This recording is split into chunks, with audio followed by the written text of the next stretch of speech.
کہ غسل واجب ہونے کی جو صورتیں ہیں وہ کیا ہیں، غسل کب واجب ہوتا ہے؟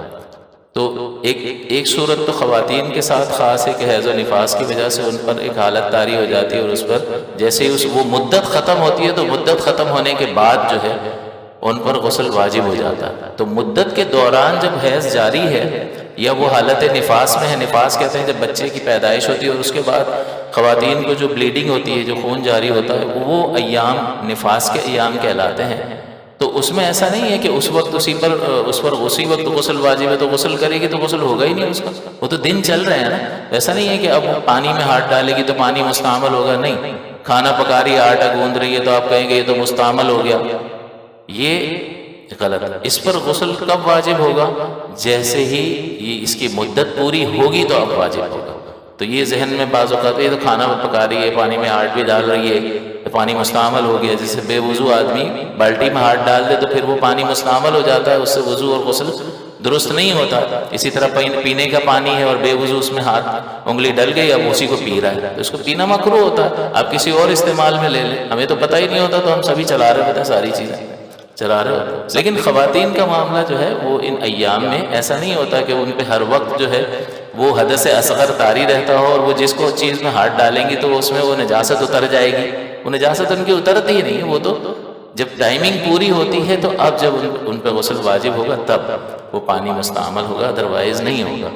اور باقی جو ہے جو عورت اور مرد میں جو چیز مشترک ہے وہ یہ ہے کہ مادہ منویہ کا اپنے مقام سے شہوت کے ساتھ جدا ہو کر جسم سے نکل جانا۔ مادہ منویہ یعنی منی کا اپنے مقام سے خواہش کے ساتھ جدا ہونا اور جسم سے نکل جانا، یہ دو چیزیں پائی جائیں گی تو غسل واجب ہو جائے گا۔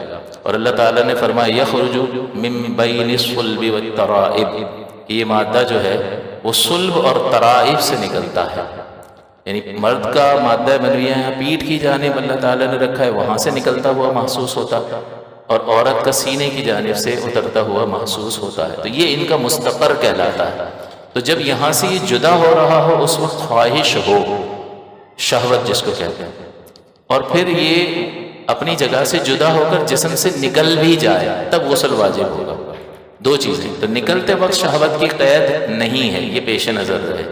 لہٰذا اب اس سے یہ معلوم ہو گیا کہ بڑھاپے میں جو ہے مثانے یہ اتنا کمزوری ہو جاتی ہے کہ کوئی وزن بھی اٹھاتے ہیں نا تو مادہ منویہ اپنے مقام سے اترتا ہوا محسوس ہوتا ہے اور جسم سے نکل بھی جاتا ہے۔ اب سوال یہ ہے کہ اس شخص پہ وضو فرض غسل واجب ہوا یا نہیں ہوا؟ تو اب دیکھیں کنڈیشن کیا ہے، اپنے مقام سے شہوت کے ساتھ جدا ہو کر جسم سے نکل جائے۔ جسم سے نکلنے میں شہوت کی قید نہیں ہے کہ خواہش ہو یا نہ ہو، اپنے مقام سے جدا ہونے میں شہوت کی قید ہے۔ لہٰذا اس نے جب وزن اٹھایا تو وزن اٹھانے کی وجہ سے اپنے مقام سے جدا ہوتا ہوا محسوس ہوا، تو اپنے مقام سے شہوت کے ساتھ جدا ہی نہیں ہوا، تو پھر اس سے غسل واجب نہیں ہوگا، کیونکہ شرط یہ ہے کہ اپنے مقام سے خواہش کے ساتھ جدا ہو اور جسم سے خارج ہو تب۔ اب اپنے مقام سے شہوت کے ساتھ جدا ہوا، شہوت ہی کے ساتھ خارج ہوا، غسل واجب ہوگا۔ اپنے مقام سے شہوت کے ساتھ جدا ہوا، بغیر شہوت کے خارج ہوا، غسل واجب ہوگا، کیونکہ جدا ہونے میں شہوت ہے۔ اپنے مقام سے بغیر شہوت کے جدا ہوا اور بغیر شہوت کے باہر نکل گیا، غسل واجب نہیں ہے۔ اپنے مقام سے بغیر شہوت کے جدا ہوا اور شہوت کے ساتھ نکلا، غسل واجب نہیں ہے۔ تو جدا ہونا اس میں شہوت کی کنڈیشن ہے اور نکلنے میں شہوت کی کنڈیشن نہیں ہے، لہٰذا میں نے آپ کو یہ بیماری کی وجہ سے بھی نکلنا بتا دیا۔ اب یہ غسل واجب ہونے کا ایک ہی سبب ہے۔ اب جیسا کہ میں نے بتایا کہ وضو توڑنے والی چیزیں کیا ہیں، جسم سے نجاست کا نکلنا یا ہوا کا خارج ہونا، اور جو چیز اس نکلنے ہی پر پردہ ڈال دے گی یعنی نیند اور بے ہوشی اور عقل کا فتور اور جس اعضاء کا ڈھیلا پڑ جانا، تو پھر ہم انہی پہ حکم لگا دیتے ہیں وضو ٹوٹنے کا، حالانکہ وہ بالقوہ یعنی وہ فی نفسہ ہی نجاست نہیں ہے۔ تو اسی طرح سے جو چیز اس شہوت پر پردہ ڈال دے، آدمی سویا ہوا ہے، صبح اٹھا تو اس نے لباس پہ تری دیکھی اور اس کو یقین ہے کہ یہ مادہ منویہ ہے یا غالب گمان ہے 70% یہ ہے کہ یہ منی ہے، اب اس پہ غسل واجب ہوگا یا نہیں ہوگا؟ اس کو تو ہوش ہی نہیں تھا کہ اپنے مقام سے جب جدا ہوا تو شہوت تھی کہ نہیں تھی، تو کنڈیشن تو غسل واجب ہونے کی کیا تھی؟ اپنے مقام سے شہوت کے ساتھ جدا ہونا اور جسم سے نکل جانا. اب جسم سے نکلا تو ہے، کپڑوں پر موجود ہے، لیکن اپنے مقام سے شہوت کے ساتھ جدا ہوا تھا یا نہیں ہوا، تو نیند میں تھا، پتہ ہی نہیں ہے.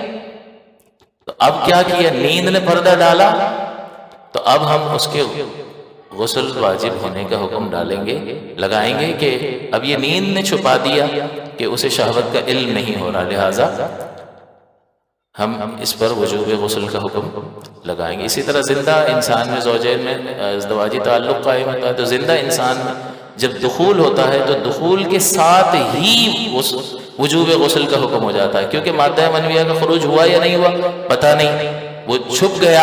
جب چھپ گیا معاملہ تو اب پتہ نہیں ہے، تو جب جس چیز نے چھپا لیا اسی پر حکم لگائیں گے کہ جیسے ہی دخول ہوگا غسل واجب ہو جائے گا، چاہے منی کا خروج ہو یا نہ ہو.